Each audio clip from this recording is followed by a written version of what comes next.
Vilagarcía conta os días para reabrir un dos edificios máis importantes da vila, a Casa do Mar.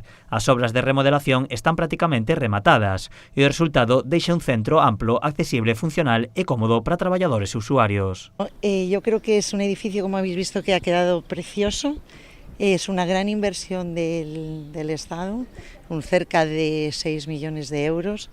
Hemos pagado hasta ahora 5,5 millones y nos queda la certificación de obras, pero yo creo que ha quedado un espacio espectacular. Lo vamos a compartir también con el INS, que va a establecer un CAIS, con la tesorería y la inspección médica del Sergas.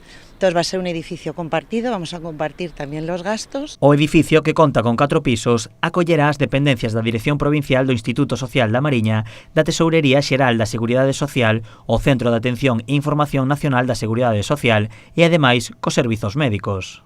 La necesidad de actualizar, de modernizar todos los servicios, tanto del ISM como de la Dirección General de la Seguridad Social, de la Tesorería y también los servicios médicos que van a tener aquí sede y que van a prestar un servicio mucho más eficiente, de mucha mayor calidad. Dende o Concello destacan a importancia deste centro para a veciñanza de Vilagarcía, e máis tendo en conta que nos vindeiros meses construirase en fronte o novo centro de saúde. Unha boa nova, un edificio, como decía, moi esperado, que ademais se suma a outro do que xa falamos en moitas ocasións. Esta Avenida Mariña vai a pegar un cambio impresionante con esta reforma, con esta reestruturación da Casa do Mar.